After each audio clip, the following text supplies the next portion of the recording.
Sjeverni Velebit. Sjeverni Velebit osnovan je 9. lipnja 1999. godine i utjecajem je pod 3 klime, mediteranske, alpske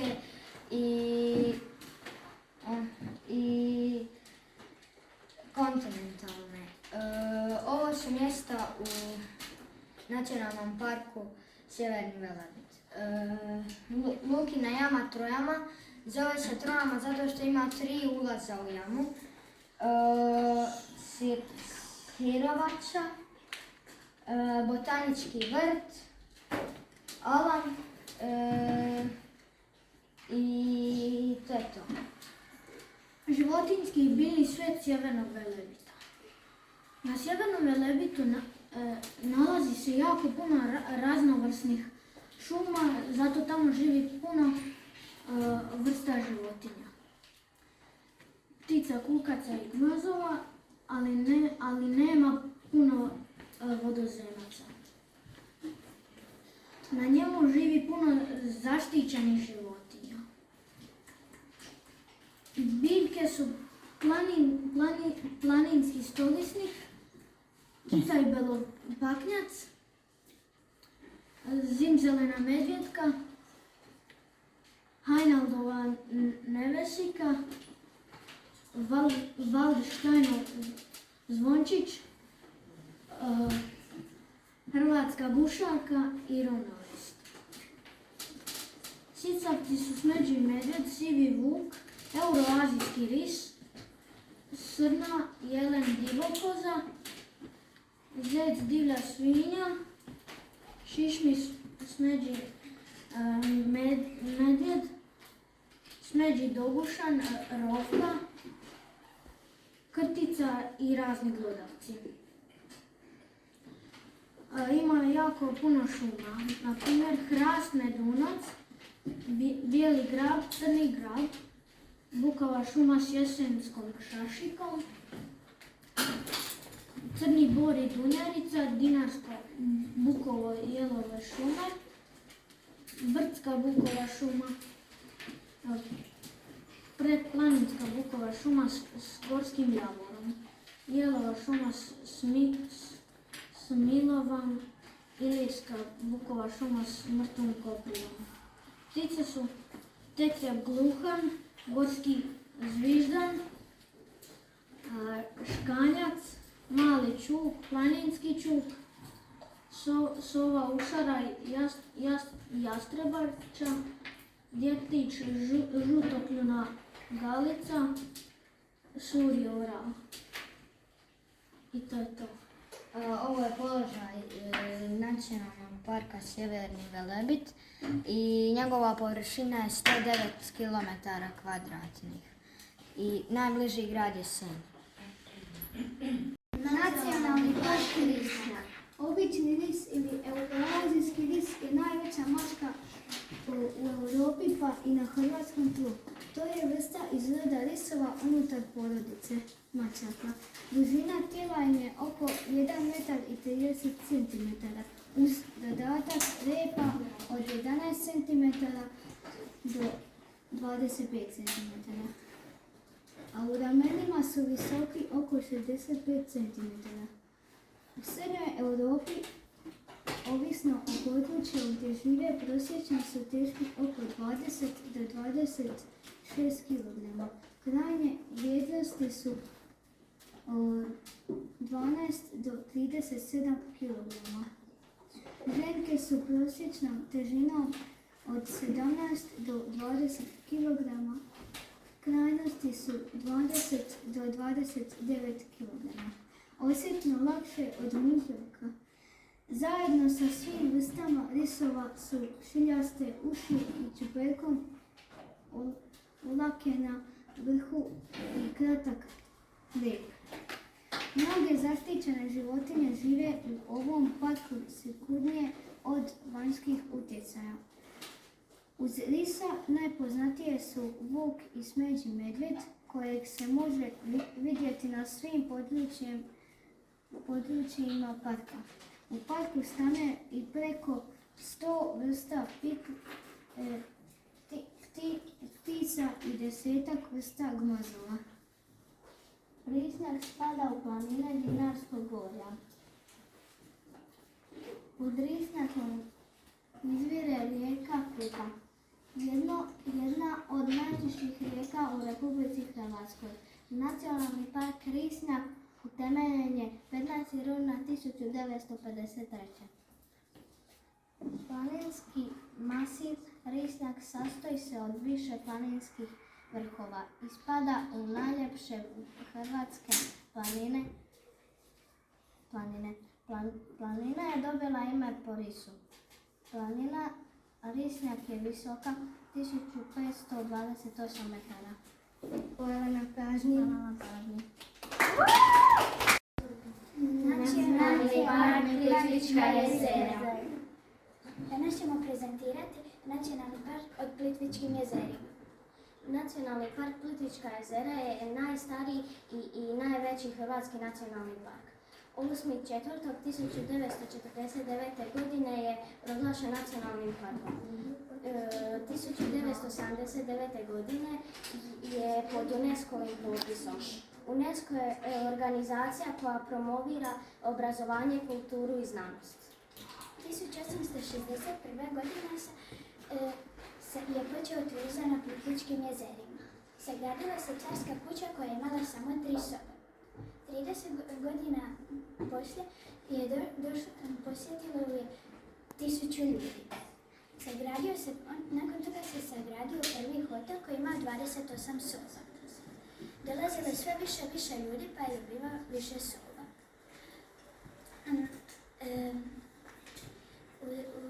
U Drugom svjetskom ratu je sve to izgorilo, pa se sagradio novi hotel koji se zvao Jezero.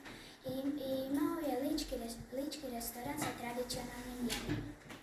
U nacionalnom parku ima 16 jezera. Dijele se na Gornja i Donja. Kozjak je najveće jezero, ima 81 i 5 hektara površine. Duboko je 47 metara, a drugo po veličini je Prošćansko. Sažetak. Plitvička jezera su najveća, najposjećenija nacionalni park u Republici Hrvatskoj. Plitvička jezera već od davnina privlači ljude u prirodu zbog svoje prirodne ljepote. I 1949. godine proglašena su prvi nacionalni parkom u Republici Hrvatskoj. Hvala na pažnji. Nacionalni park Krka. Nacionalni park Krka nalazi se u Šibensko-kninskoj županiji i obuhvaća najljepši dio toka rijeke Krke, ali i donji tok rijeke Čikole. Temeljni fenomen nacionalnog parka je 7 slapova rijeke Krke. Zbog iznimnih prirodnih vrijednosti tok rijeke Krke je 1985. godine proglašen nacionalnim parkom. Krka i Roški slap povezani su letišnim brodovima, ali do ostalih lokacija može se doći osobnim automobilom. Bez obzira je li zima, ljeto ili jesen, park je otvoren za posjetitelje cijelu godinu, ali najviše posjetitelja je u ljetnim mjesecima, pa za izbjeći gužvu pametno je doći u proljeće i jesen. Površina nacionalnog parka je 109 četvornih kilometara. I otprilike ovdje se smjestio nacionalni park Krka. Nacionalni park Mljet. Nacionalni park obuhvaća sjeverni dio otoka Mljeta.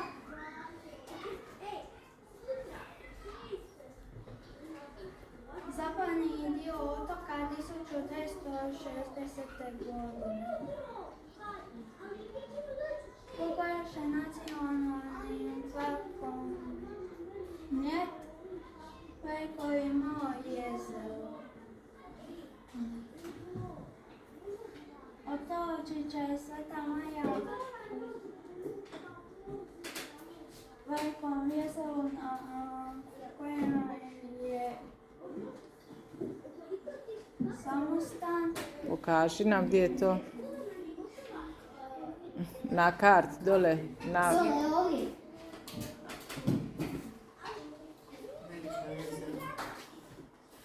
Na sjeveru. Ajde sad, dalje. Peta različitih šuma ostaje na otoku. Uspijevaju razne biljke. Ima ih zbog kanalizacije. Ima mnogo spilja zbog mugosara i otoku nema zmija. Ima dosta divnih životinja. U jezerima, otokama i preskima i korina i koraljima. A što je na slikama? Malo opišite slike. Ovo je jezero ljeta. Ovo je sve oko njega. I ovo je Otok Mljet. otok Mljet.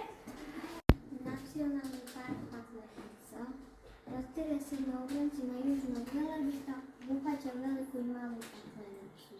Najviši vrhovi: Vaganski vrh 1757 metara nadmorske visine, Sveto brdo 1573 metara nadmorske visine, stalni izvori pitka voda Zdravljenica, kontinentalno vrilo, crno vrilo, pečica.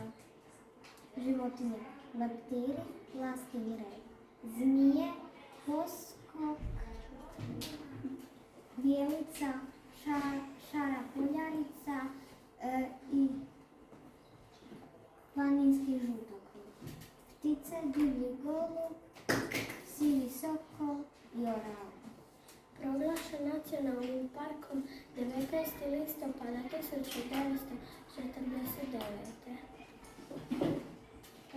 Površina 95 km2. Ima raznolik biljni i životinjski svijet i lijepu prirodu. Prevodava šuma crnog bora i bukve. Biljke: glavočke, trave, leptirnjače, usnače, ružorke i karafulje. Endemske biljke: prozorski zvončić, hrvatski zvončić i okruglorisna pljeskalica. Dobro.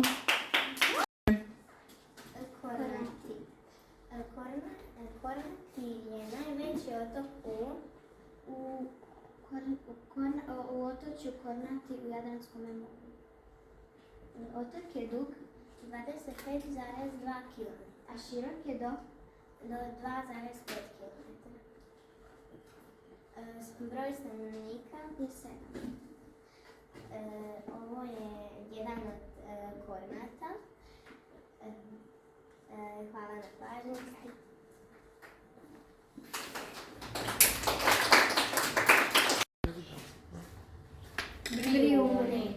Brijuni se sastoje od 14 otoka, ali je posjetiteljima dozvoljeno samo na velikom.